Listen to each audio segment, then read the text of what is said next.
Right ළමයි තුන්වෙනි quiz එකේ ඔයාලට අපි ගිය සතියේ සඳුදා දුන්නා. එතකොට සමහර ළමයි ගොඩ දෙනෙක් කරලා තිබුණා ඒක. මම බැලුවා සහායකයේ එක ළමෙක් හිටියා 20න් 20ම ගත්ත ළමෙක් සහ තව 20න් 18 ගත්ත ළමයි හිටියා 6-7ක් වගේ හිටියා. සහ 20න් 16 ගත්ත ළමයි ලොකු පිරිසක් හිටියා. සහ ඒ වගේම තව ඉන්දියා ලකුණු අඩු ළමයි හිටියා. එකක් කියන්න ඕනනේ. ළමයි ඉන්දියා 20න් 10ක් ගත්ත ළමයි සාමාන්‍යයෙන් මධ්‍යස්ථ ප්‍රමාණයක් හිටියා. ඒවා 20න් 8යි එහෙමත් හිටියා. 20න් 8 ගත්ත ළමයි හිටියා. ඉතින් අර යාලා තමයි පොඩ්ඩක් වැඩිපුර මේක මේ ફોකස් කරන්න ඕනි. 20න් 20ක්ම ගත්ත ළමයා නම් ප්‍රශ්නයක් නෑ නේ. යාර පුළුවන් මේක.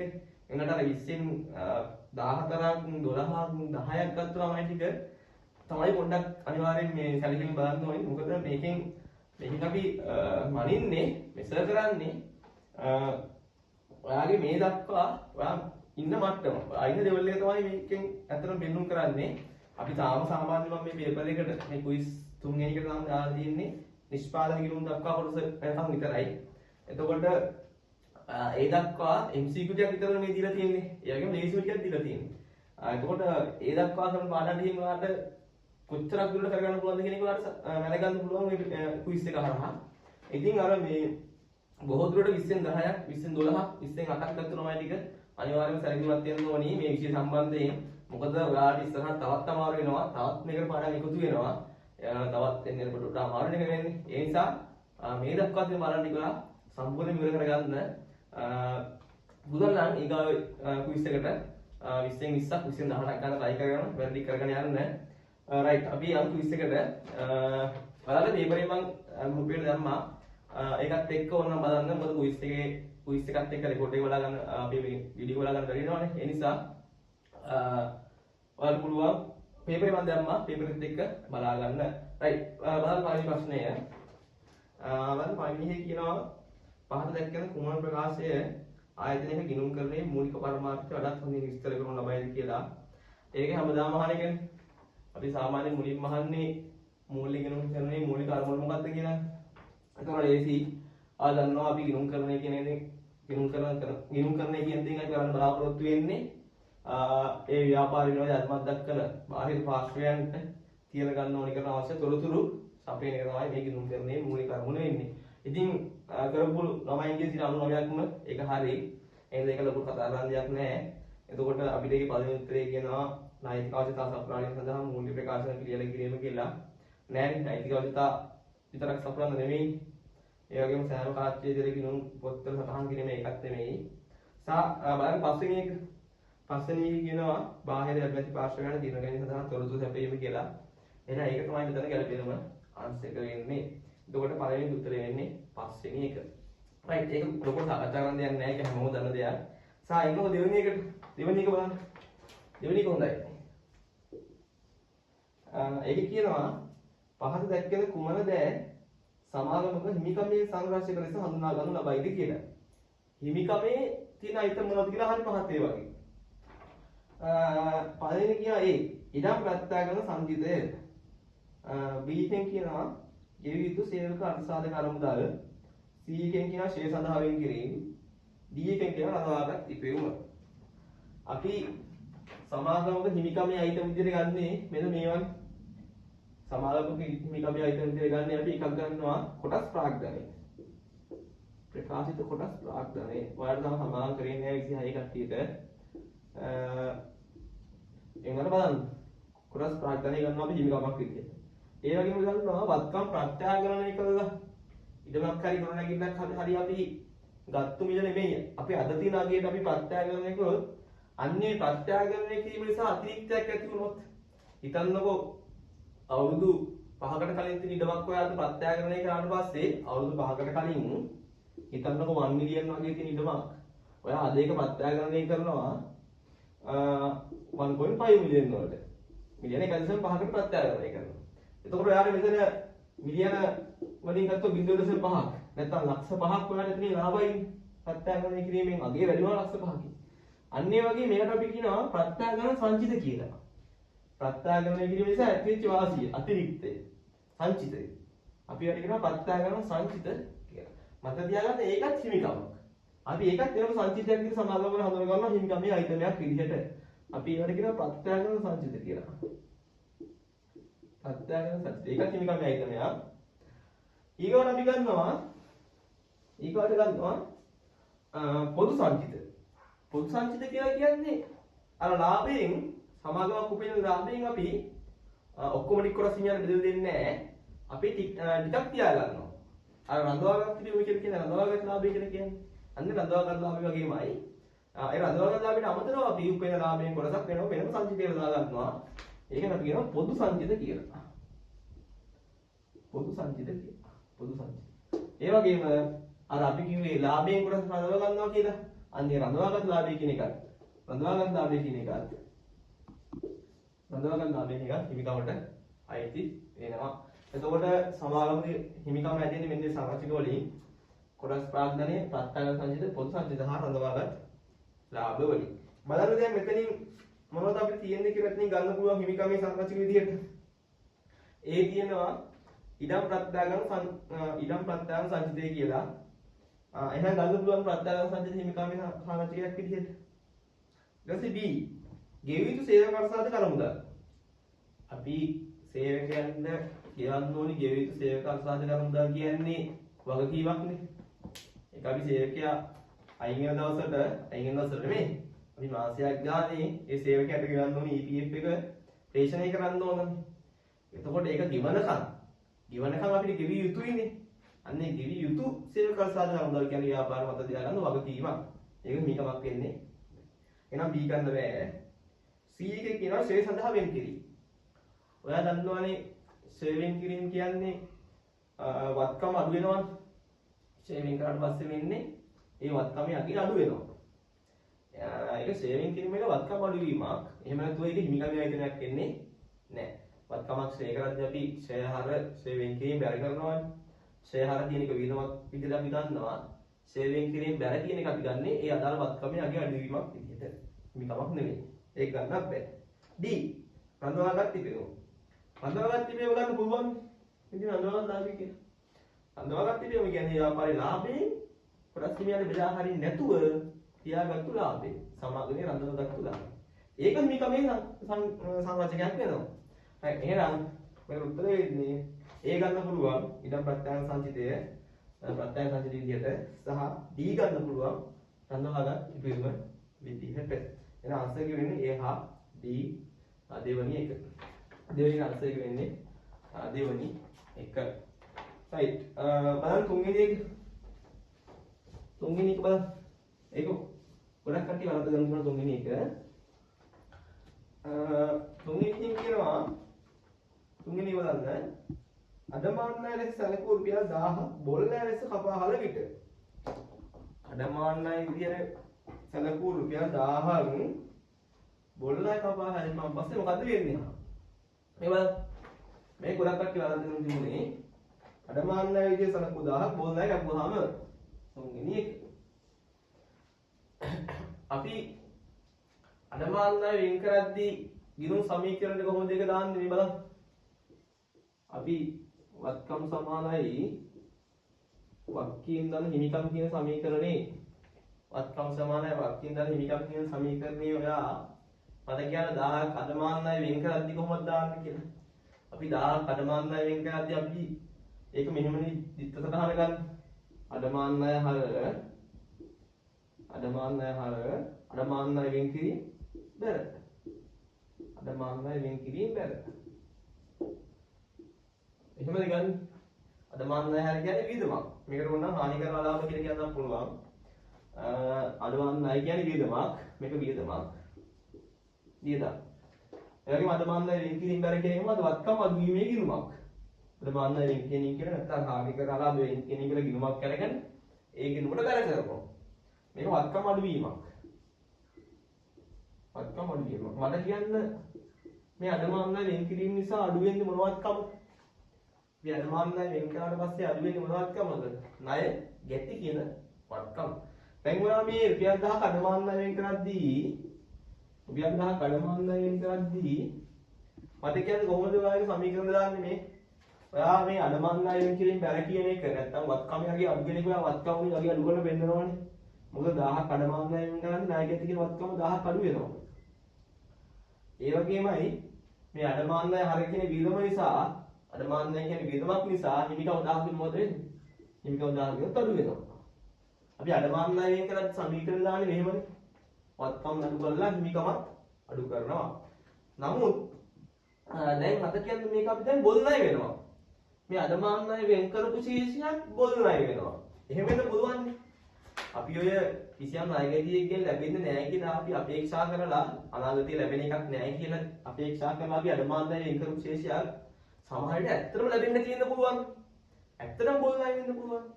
එහෙම ඒ ශේෂය බොල් ණය වුණොත් අඩමාන ණය වෙන් කරපු ශේෂයක් බොල් ණය වුණොත් මතක තියාගන්න අපි ආයි බොල් ණය ගිණුමක් හර කරන්න ඕනේ නැහැ. ඔයා ආයි බොල් ණය හර ණයගැති බර කියලා දිත්ත දාන්න යන්න ඕනේ නැහැ. මොකද දැන්ටමත් අඩමාන ණය කියලා විදමක් දාලානේ. ආයි බොල් ණය ගිණුමක් ඕනේ නැහැ. මොකද ඒක දැන්ටමත් විදමක් කියලා දාලා. අපි කරන්නේ ඒ අඩමාන ණය වෙන් කරපු ශේෂයක් බොල් ණය වුණොත් අපි කරන්නේ මෙන්න මේ අඩමාන ණය වෙන් කිරීම ගිණුමෙන් අයින් කරලා මොකද දැන් අඩමාන ණය වෙන් කිරීම ගිණුමක තියෙන්න ඕනේ නැහැ. ඒකෙන් අයින් කරලා අපි කෙලින්ම ණයගැටියන්ගෙන් අඩු කරනවා. දැන් අපි මේකේ අඩමාන ණය වෙන් කරපු ශේෂය අපි කරන්නේ මේ ගිණුමකට බැර කළා අවසානයේ ණයගැටියන්ගෙන් අඩු කරන්නේ. එහෙම නැහැ. අපි කරන වැඩේ කෙලින්ම මේ ගිණුමෙන් අයින් කරලා ඒ කියන්නේ අඩමාන ණය වෙන් කිරීම ගිණුම හර කරලා ඍජුවම ණයගැටි පාලන ගිණුම බැර කරනවා. හරි එහෙනම් අඩමාන ණය වෙන් කරපු ශේෂයක් බොල් ණය මොකද අද ඉස්සරහට වෙන්නේ අඩමාන ණය වෙන් කිරීම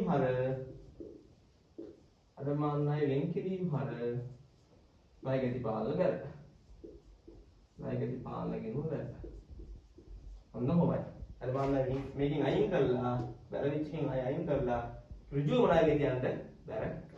ඉතින් බලන්න මේ අඩමාන ණය වෙන් කරපු ශේෂයක් බොල් ණය උනාට පස්සේ අපි සමීකරණයට ආයි දැන් අපි අඩමාන ණය වෙන් කරද්දී වත්කමෙන් අඩු කරලා විදට හිමිකමෙන් අඩු කරානේ. දැන් ආයි ඒක බොල් ණය වෙද්දී බලන්න මොකක්ද වෙන්නේ කියලා නේ. බොල් ණය වෙද්දී අඩමාන ණය වෙන් කිරීම වලින් අයින් වෙන ඍජුව ණයගෙන් අඩු වෙනවා. එතකොට මේ අඩමාන ණය වෙන් කරපු ශේෂයක් බොල් ණය වෙද්දී මතක තියාගන්න සමීකරණයට ආයසරයක් වත්කමෙන් අඩු කරලා පෙන්නන්න ඕනේ නැහැ. මොකද මේ අඩමාන ණය වෙන් කිරීම බැර වෙච්ච වෙලාව මේකෙන් 1000ක් අඩු කරානේ. ආයි මේ ණයගැටි බැර වෙන එක ආයසරයක් අඩු කරන්න ඕනේ නැහැ. එහෙනම් වත්කමකට බලපාන්නේ නැහැ. ඒ වගේමයි අඩමාන ණය වෙන් කරන වෙලාව ඒක විදමක් කියලා හඳුනාගත්තනේ මේ අඩමාන ණය හර කියලා. එතකොට ඔකයි බොල් ණය වුණා කියලා ඔයා ආයසරයක් විතර 1000ක් විදමක් කියලා හඳුනා ගන්න ඕනද? ආයසරයක් විදමක් කියලා හඳුනා ගන්න ඕනේ නේ. එහෙනම් මතක තියාගන්න අඩමාන ණය වෙන් කරපු ශේෂයක් බොල් ණය වෙද්දී අඩමාන ණය වෙන් කරපු ශේෂයක් බොල් ණය වෙද්දී ඒක ගිණුම් සමීකරණ බලපාන්නේ නැහැ. මොකද අඩමාන ණය වෙන් කරද්දිම අපි සමීකරණ බලපෑම දාලා ඉවරයි. බොල් ණය වුණත් ඔයා මෙහෙමයි දාන්නේ.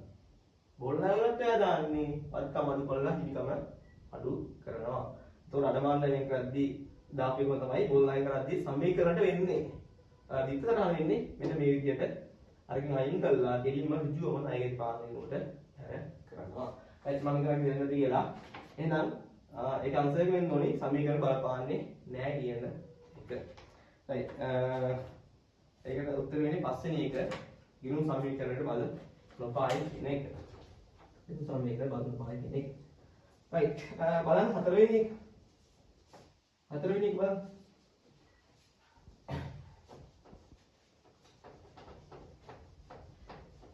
හතරවෙනි එක බලන්න.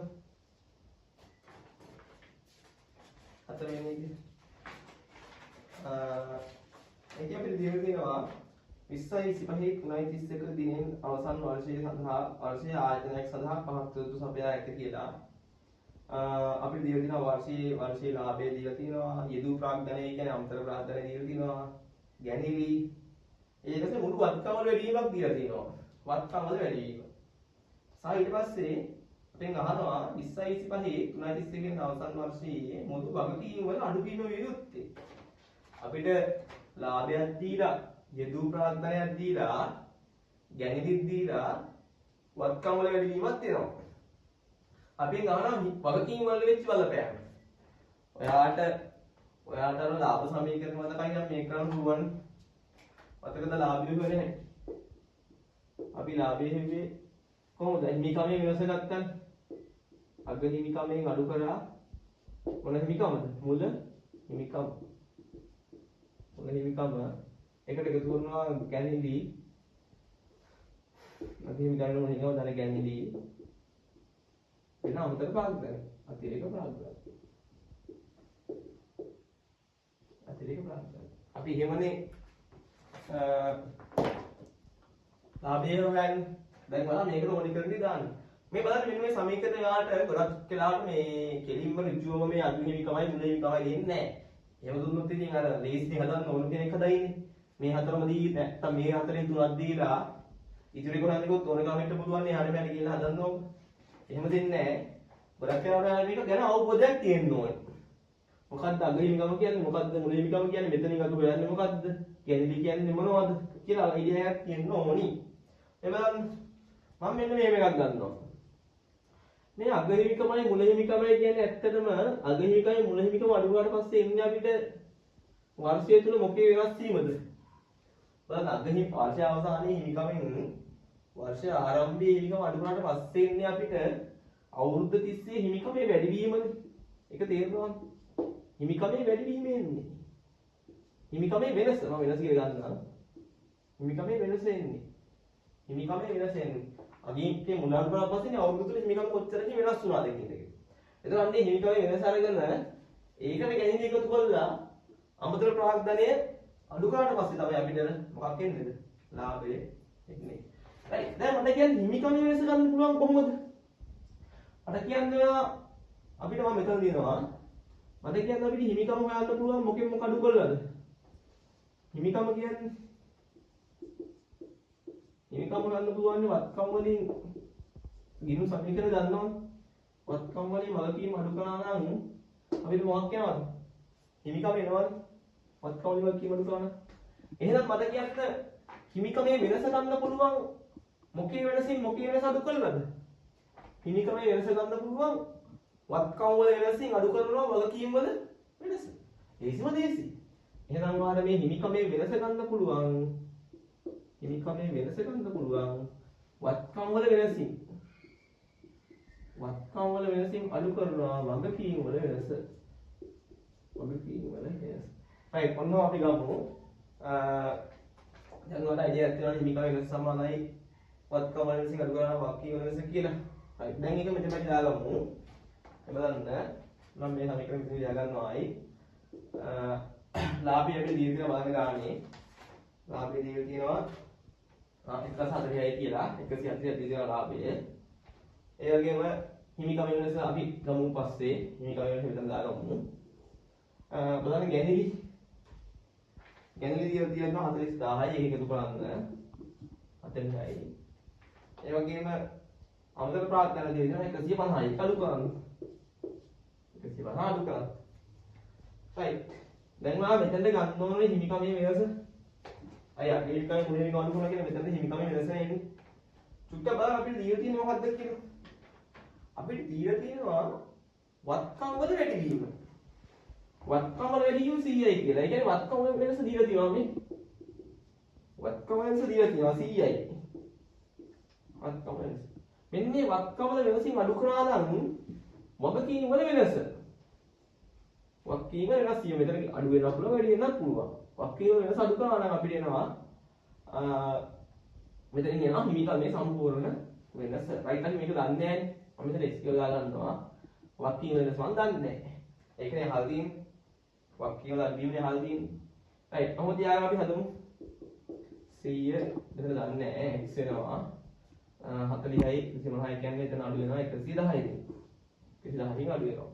ඊට පස්සේ මේ ඍණ 110 මේක කල්පනා බෙහෙත් ගන්න පුළුවන් ඕන නම් මෙතන 110 110 කියලා කියන්නේ එතන දෙනවා නෑ මෙතන 110 මෙහෙර ගියමුකෝ 170 දාන දැන් ඍණ එකගේ මෙහෙරේ දාන වෙනවනේ ඒක දන්නවනේ දාන 110 සමානයි 100 ඍණ x වක්කීම වෙනස එතන මෙතන 170යි 110යි 250යි 250 සමානයි 100 ඍණ x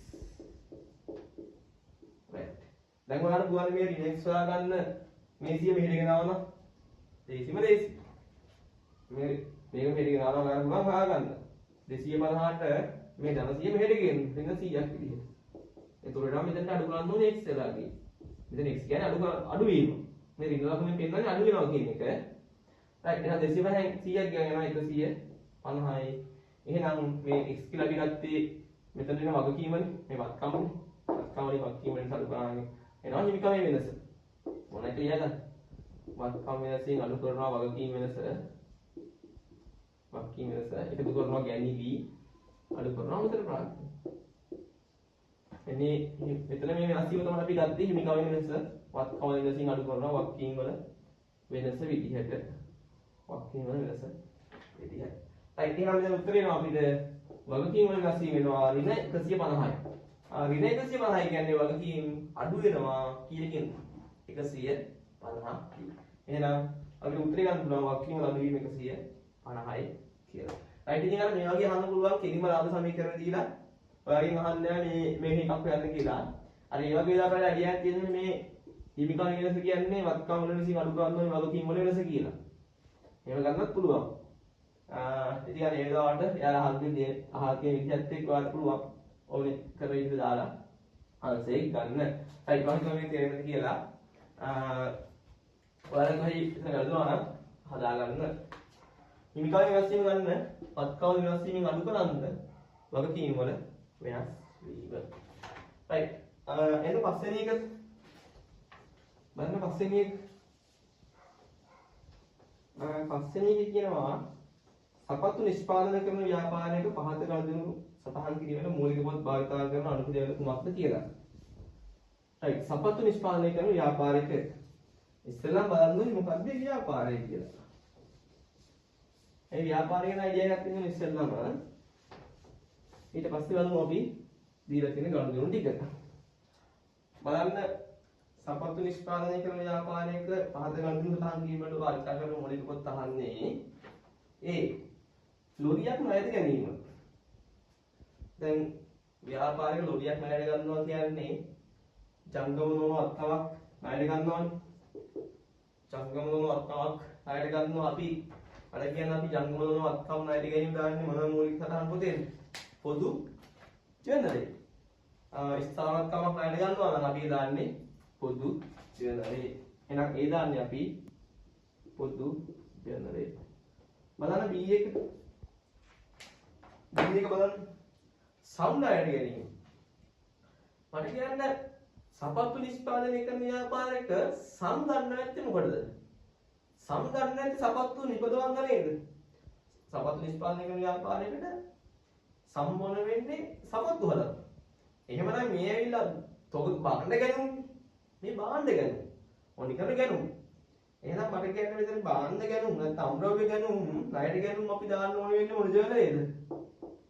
අම්ද්‍රව්‍ය ණයට ගැනුම් දැන් ස්ථාවරකම් ණයට ගත්තොත් අපි දානවා පොදු ජර්නලේ. මුදල් යන්නේ පොදු ජර්නලේ. හැබැයි අපි තොග ණයට ගත්තොත් නැත්නම් නැවත විකිණීමේ පරමාර්ථයෙන් මිලදී ගන්නා ලද ණයට ගැනුම් අපි දාන්නේ මතක තියාගන්න ගැනුම් ජර්නලේ. ඒ බාණ්ඩ ගැනුම් ජර්නලේ. C එක බලන්න C වර්ෂය සඳහා ආදායම් බදු වෙන් කිරීම. අපි ඔය හොඳට මතක තියාගන්න අපි ඔය ආදායම් බදු වෙන් කිරීම, අඩමාන ණය වෙන් කිරීම, වගකීම් සහතික වෙන් කිරීම වගේ කිසියම් වෙන් කිරීමක්. ඒ කියන්නේ ඒවා විශේෂයෙන් අපිට මූලික පොතට දාන්න බෑනේ.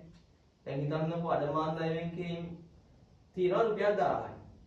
අපි ඒක කරන්න තියෙන්නේ කිරීම අපිට කරන්න පුළුවන් ඒකට දිත්තසටහනක් ලියන එක විතරනේ. අඩමාන ණය හර කියලා විදමක් හඳුන ගන්නවා. අඩමාන ණය වෙන් කිරීම බැල කියලා වත්කම් අඩුවීමක් හඳුන ගන්නවා. එච්චරයිනේ. ඔබ කියලා විශේෂයෙන් දාන්න මූලික පොතක් නැහැ. ඒ වගේ වෙන් කිරීමක් තිබෙලාට අපි දිත්තසටහන විතරයි ලියන්නේ. ඔයා දන්නවා අපි දිත්තසටහන ලියන්නේ මොන ජර්නලේ විතරයිද? පොදු ජර්නලේ විතරයි.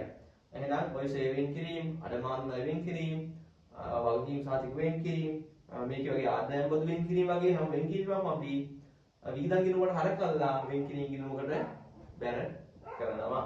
හරි එහෙනම් එහෙම හර බැර කරන්නේ අපි පොදු ජර්නලයේ දිතරහන් නැත්නම් ජර්නල් සටහන් ආශ්‍රේ. හරි එහෙනම් ජර්නල් සටහන් කියන්නේ අපි මොන ජර්නලේද? පොදු ජර්නලේ. පොදු ජර්නලේ. D එක බලන්න. D මිලදීක සම්වලින් කොටසක් සැපයුම් කරනගේ ආපසු යවනවා. මේ B වල ගත්තේ සම්වලින් කොටසක් ආපසු යවනවා. අපි ඉවරන්නේ මොන ජර්නල් ආපසු යවුම් ජර්නල් එක. ඒසම ලේසි අපසු යවුම් ජර්නල්. right එහෙනම් උත්තර එන්න ඕනේ පොදු ජර්නල් එක දැනුම් ජර්නල් එක නැවතත් පොදු ජර්නල් එක ආපසු යවුම් ජර්නල් එක උත්තර එන්නේ දෙවෙනි එක. දෙවෙනි එක අංශ එකට පස්වෙනි එකට. සහ හයවෙනි එක බලන්න. හයවෙනි එක හයවෙනි එකේ කියනවා සමාගමක මුදල් පාලන ගිණුම 2024 12 21 දිනට රුපියල් 21,250ක හරශේෂයක් පෙන්වන්න කරාලු. බැංකු සැලසුම්. ඉතින් බැංකු සැලසුම් අපි කරා කලින් ලේසි අපිට තියෙන මුදල් පාලන විශේෂය හා බැංකුවෙන් එවන බැංකු ප්‍රකාශයේ විශේෂය එකින් එකට සංසන්දනය කරන්න. සංසන්දනය අපි කරන්නේ අර මුදල් පාලන විශේෂයයි බැංකුව එවන බැංකු ප්‍රකාශයේ ශේෂයයි මොනවා වීමට හේතු පෙන්වන්නද? අසමාන වීමට හේතු පෙන්වන්න තමයි අපි බැංකු සැලසුම් ප්‍රකාශ හදන්නේ. right අපි ඒවා රිවිෂන් එකේ මුලින් කරා. right බලන්න මේක අපිට දීලා තියෙනවා මුදල් පාලන කිරීමේ හරශේෂය 21,250යි කියලා. ඒ කියන්නේ මුදල් පාලන කිරීමේ තිබිච්ච ශේෂය. ඊට පස්සේ කියනවා එදිනට බැංකු ප්‍රකාශය ලැබීමේදී සමාගම රුපියල් 2,740ක ලියන ලද චෙක් පතක් ගෙවීම සඳහා ඉදිරිපත් කර නොතිබුණු බව හිමිදරව් වුණාලු. මෙයාලා අද මුදල් පාලන කිරීමේ ශේෂය තිබ්බලු 21,250ක් හර වාදිලා විශේෂයක් කියන හරශේෂයක්. ඒ වගේම අර බැංකු ප්‍රකාශය වද්දී රුපියල් 2,740කට ලියපු චෙක් එකක් තාම බැංකුවට ඉදිරිපත් වෙලා නැහැ. ගේම සඳහා ඉදිරිපත් වෙලා නැහැ. ඒ වගේම ඊට අතිරේකව රුපියල් 580ක බැංකු ගාස්තු බැංකු ප්‍රකාශනයේ වාර්තා වූ අතර එය මුදල් පාලන ගිණුමේ සටහන් කර නොතිබුණි. ඒ අනුව 20/24/12 දිනට බැංකු ප්‍රකාශයේ ශේෂය වනුයේ බලන්න මෙයාලා මුදල් පාලන ගිණුමේ ශේෂයක් දීලා ඊට අමතරව දීලා තියෙන අපිට තොරතුරු දෙකක්. එකක් තමයි නිකුත් කළ නමුත් ඉදිරිපත් නොවු චෙක් තිබිලා තියෙනවා. නිකුත් කළ නමුත් ඉදිරිපත් නොවු චෙක් තිබිලා තියෙනවා. ඉදිරිපත් නොවු චෙක් තිබිලා රුපියල් 2,740ක්. 2,740ක්. ඒ වගේම බැංකු අය කරපු බැංකු ගාස්තු. බැංකු ගාස්තු තිබිලා තියෙනවා රුපියල් 580ක්. 580ක්. ඔයා දැන්කමත් දන්නවනේ මේවා මොනවද එන්නේ කියලා. මේ ඇවිල්ලා බැංකු ගාස්තු කියන එක අත්හැරීමක්. ඒ කියන්නේ බැංකුව දාලා කවුරු දාලා නැද්ද? අපි දාලා නැහැ. බැංකු ගාස්තු කියන එක බැංකු ප්‍රකාශයේ තියෙනවා. හැබැයි අපි මුදල් පාලන ගිණුම අපි වැඩ කරන්නේ එයා එක ගත්තාට. බැංකු ප්‍රකාශයට හර වෙලයි තියෙන්නේ. හැබැයි අපි බැල කරන්නේ අපි බැල කරන්නේ බැංකු ප්‍රකාශය ආවට පස්සේ. right අපි නම් මේක ඉවැරදි කරමු. අපේ ඉල්ලලා තියෙන බැංකු ප්‍රකාශයේ ශේෂයෙන්. එහෙනම් ඔයාලා මෙතන ගහගත්තා නම් හරි පොඩි සංශෝධිත මුදල් පාලන ගිණුමකුයි බැංකු සඳහන් ප්‍රකාශකුයි. එහෙම ගහගන්න ඕනෙත් නෑ. ඔයාලා නිකන් පැටලෙනවා වගේ නම් ගහගන්න. සංශෝධිත මුදල් ගිණුමකුයි බැංකු සඳහන් ප්‍රකාශකුයි. සංශෝධිත මුදල් ගිණුමයි බැංකු සඳහන් ප්‍රකාශයයි. බැංකු සඳහන් ප්‍රකාශය. බලන්න අපි දැන් මේ බැංකු සඳහන් ප්‍රකාශය උඩ ගන්නේ මොන ගිණුමේ මොන ශේෂයද?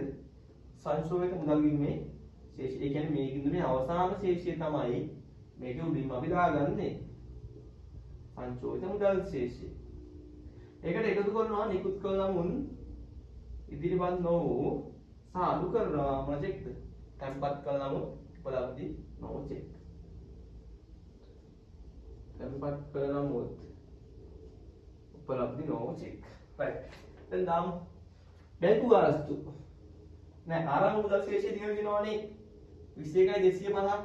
අපි ඒක ගන්නවා මොන ගිණුමේ ආරම්භ ශේෂ විදිහටද? සංශෝධිත මුදල් ගිණුමේ ආරම්භක ශේෂ විදිහට. එහෙනම් මෙතන අපි ශේෂය ගමු විදිහට අර එයාලා හදපු මුදල් ගිණුමේ අවසාන ශේෂය දිනන දිනවනේ 21,250ක්. ඒක ගන්න මේ ගිණුමේ ආරම්භක ශේෂය විදිහට 21,250. ඒ වගේම මෙතන තියෙනවා බැංකුව දාලා අපිට දාන්න බැරි වෙච්ච එක ගනුදෙනුවක්. ඒ තමයි මොකද? බැංකු ගාස්තු. ඒක ඇවිත් අත්හැරීමක්. ඔයාලා දන්නවානේ අපි අත්හැරීම බැංකුව දාලා අපි දාපු නැති අත්හැරීම අපි දාන්නේ මොන කිරීම හරහාද? සංශෝධිත මුදල් පාලන කිරීම හරහා. මට කියන්නේ බැංකු ගාස්තු නිසා අපේ මුදල් ශේෂය මොකද වෙන්නේ? ව්‍යාපාරයට අයිති ව්‍යාපාරයේ මුදල් ශේෂය බැංකු ගාස්තු අය කරද්දී මුදල් ශේෂය මොකද වෙන්නේ? අඩු වෙනවා. අපි එහෙනම් ඒක සංශෝධිත මුදල් පාලන කිරීම මොනවා කරන්න ඕනද? බැර කරන්න ඕනි. බැංකු ප්‍රකාශයට හර වෙනවා අපි බැර කරන්න ඕනි බැංකු ගාස්තු කියලා. වියදමක් නිසා මුදල් ශේෂය අඩු වෙනවා. බැංකු ගාස්තු කියලා 580ක්. 580. ඒ වගේමයි තව එකක් තියෙනවා ගනුදෙනුවක්. නිකුත් කළා ඉදිරිපත් නෝන් චෙක් 2740 වෙනි. ඒ කියන්නේ අපි නිකුත් කළා තාම බැංකුවට ඉදිරිපත් වෙලා නැහැ 2740ක චෙක්. එහෙනම් අපි ඒවා නිකුත් කළා ඉදිරිපත් නෝන් චෙක් නිසා බැංකුවේ තියෙන ශේෂය වැඩි. එහෙනම් ඔයා මෙතන බැංකු සඳහන් ප්‍රකාශයේ ඒක මොනවද කරන්නවද? එකතු කරන්න ඕනි. මෙතෙන් තියාගත්තේ මතක ඇති බැංකු සඳහන් ප්‍රකාශය වල අපි සංශෝධිත මුදල් ශේෂය නිකුත් කළාම ඉදිරිපත් නෝන් චෙක් එකතු කරා. tempat කළාම උපලබ්ධ නෝන් චෙක් අඩු කරනවා. එහෙනම් මෙන්න මෙතන මේ නිකුත් කළාම ඉදිරිපත් නෝන් චෙක් ඇතුලේ මෙන්න මේක දාගන්න 2740 ලේසිම ලේසි. 2740. එච්චරයි. tempat කළාම උපලබ්ධ නෝන් චෙක් නෑ. right මේකේ තුන එක ලේසියෙන් ගන්න 21250යි. 21250යි. එකකින් අඩු කරන්න මේක. කඩුවාට පස්සේ එනවා 7යි 6යි 20යි 670ක් නේද? 20යි 670ක් කියනවා. 20යි 670 කියන මෙතනට අපි සංශෝධිත මුදල් පාලන කිරීමේ අවසාන ශේෂය. මෙතන යටපැත්තේ ශේෂය කියන්නේ 20යි 670 වනේ මේකේ ආරම්භක ශේෂය විදිහට ගන්න. බැංකු සඳහන් ප්‍රකාශය. ඒක කියන්නේ මෙතන. ලේසිම ලේසි. මේක එකතු කරලා මේව අඩු කරන්න. අඩු කරන්න මොකුත් නැහැ. එහෙනම් මේක එකතු කරන්න. එතකොට යාට එනවා අර බැංකුවේ බැංකු ප්‍රකාශනයේ ශේෂය. බැංකු ප්‍රකාශනයේ ශේෂය. ඒක තමයි යාට ඉඳලා තියෙන්නේ. යාට ඉඳලා බැංකු ප්‍රකාශනයේ ශේෂය. right එහෙනම් මේකට මේක එකතු කරන්න. එතකොට එනවා කීයක් කරනවද? 7යි 4යි 1 එකක් ඉතිරි. 7යි 14යි 4 එකක් ඉතිරි. 23යි 410ක්. 23යි 410ක් ඒවා. ඒතකොට ආන්සර් එක වෙන්නේ 23යි 410ක වාසිදායක නැත්නම් ධන ශේෂයක්. වාසිදායක ශේෂය. ආන්සර් එක වෙන්නේ තුන්වෙනි. ලේසි. ඇත්තටම ඔයාලා මේක හිතින් හදන්න පුළුවන්. මේක ගහ ගන්න ඕනෙත් නෑ. එහෙම හදන්න පුළුවන්. හොඳයි. ටටක් ගාලා දාගත්තා නම් අර මේක කර වෙලා මේක අඩු වෙනවා එකතු වෙනවා විතර. දන්නවා නම් ලේසි. ඉතින් ආය හදන්න තරම් තමයි ආයකට හුරු වෙන්නේ. right 7 වෙනි එක බලන්න. 7 වෙනි එක ණයට විකුණුම් අදාළ ජර්නලයේ සටහන් නොවූ විට ණයට විකුණුම් අදාළ ජර්නලයේ සටහන් නොවූ විට මොකද වෙන්නේ? මට කියන්න ඔක්කොම කලින් අපි ණයට විකුණුම් දාන්නේ මොන ජර්නලයේද? අපි ණයට විකුණුම් දාන්නේ මොන ජර්නලයේද කියන්නේ මට ඔක්කොම මොකක්ද? ජර්නලයේ සටහන් කරන්න අමතක වෙන කලින් අහක බලන්න ඕනනේ. ඒක දාන්නේ මොන ජර්නලයේද කියලා. අපි ණයට විකුණුම් දාන්නේ විකුණුම් ජර්නලයේ. ණයට විකුණුම් දාන්නේ විකුණුම් ජර්නලයේ. මම පොඩි විකුණුම් ජර්නලයක් ගහ ගන්නවා දැන්ට. විකුණුම් ජර්නලයේ. විකුණුම් ජර්නලයේ. විකුණුම් ජර්නලයේ දිනය නැත්නම් ගනුදෙනු කරු වටිනාකම කොහොමද තියෙන්නේ? වටිනාකම. මෙහෙමයි තියෙන්නේ. එතකොට අපි මේ විකුණුම් ජර්නලයේ ඔයා හැම ණයට විකුණන හැම ගනුදෙනු කරුවෙක්ගේම නම් ටික ලියලා එයාගේ ලියපු වටිනාකම මේ විකුණුම් ජර්නලයේ දානවා. එහෙමයි දාන්නේ. ඔයා ඒ කියන ගනුදෙනු කරුවට රුපියල් 1000ක් විකුණනවා නම් ඔන්න දානවා ඒකට 1000ක් විකුණනවා. ණයට. ණයට විකුණුන්නේ. දැන් B කියන කෙනාට විකුණනවා 500ක. එහෙමයි. C කියන කෙනාට විකුණනවා 500ක. ඔහොම එකතු කරලා අපි අවසාන වෙලාවේ ගිණුම් වර්ෂයේ අවසාන දවසට මේ මූලික පොතේ එකතුව ගන්නවා. එහෙමනේ කරන්නේ. එහෙමනේ කරන්නේ. මේ මූලික පොතේ එකතුව ආවම මට කියන්න අපි මූලික පොතේ එකතුව ගිහිල්ලා පොදු ලෙටරේ මොනවද තියෙනවද? දිත්ත සටහන් තියෙනවනේ. තිත්ත සටහන් වලට අනුව අපි පොදු ලිජරේ අදාළ ගිණුම් වලට දාන්න ඕනනේ. මම කියන්නේ විකුණුම් ජර්නල් එකතු අපි ගිහිල්ලා පොදු ලිජරේ මොන ගිණුමකට සහ මොන ගිණුමකට දාන්නේ. තිත්ත සටහන් මතක ඇති මූලික පොත් පාඩමේ අපිට කියලා දෙනවා ඒක. විකුණුම් ජර්නල් එකතු මේ ණය විකුණුම්නේ. ණය විකුණුම් අපි පොදු ලිජරේ ගිණුම් දෙකකට හරබර කරන්න ඕනේ. ඔයා දන්නවනේ අපි ව්‍යාපාරයක් සිදු වෙන ඕනිම ගණනුවා එක ගිණුමකට හර විදිහට තව ගිණුමකට බැරි විදිහට දානවනේ. අර කියන්නේ නම් මේ විකුණුම් ජර්නල් එකතු අපි ගිහිල්ලා මොන ගිණුමකට සහ මොන ගිණුමකට දාන්නේ. මේ ණය විකුණුම් නිසා අපි ණය ගැති පාලන ගිණුම හර කරනවා. ණය ගැති වැඩි වෙනවනේ. මේ ABC කියන්නේ ඔක්කොම ණය ගැති උනේ. එහෙනම් ණය ගැති වැඩි වෙනවා. වත්කම් වැඩි වෙනවා කියන්නේ හර. ණය ගැති පාලන ගිණුම හර මෙතන 2000යි. මේක විකුණුම්නේ මට කියන්නේ විකුණුම් කියන්නේ මොකද්ද? ආදායමක්. එහෙනම් විකුණුම් ගිණුමට බැර වෙන්න ඕනේ. ණයට විකුණුම් මේ ඔක්කොම වචනෙම තියෙනවා ඒක. විකුණුම් ගිණුම බැර වෙන්න ඕනේ. මේ ණයට විකුණුම්නේ. ණයට විකුණුම් නම් ණය ගැතිත් වැඩි වෙනවා විකුණුම් කියන ආදායමත් වැඩි වෙනවානේ. ණය ගැති වැඩි වීම ණය ගැති ගිණුම හර විකුණුම් වැඩි වීම විකුණුම් ගිණුම බැර. ආදායම වැඩි වීම බැර 2000යි. 2000යි. හරි කොහොමද දාන්න ඕනේ ආ පොදු ලෙජරේ දාන්න ඕනේ කොහොමයි ඒ වගේම මේ බලන්න අර අපි පාලන ගිණුම් පාඩමේ දු ගන්නවා මතකද දන්නේ ලෙජරේ කොටස් දෙකකට බෙදෙනවා එකක් තමයි පොදු ලෙජරේ අනිත් එක තමයි උප ලෙජරේ නැත්නම් පෞද්ගලික ලෙජරේ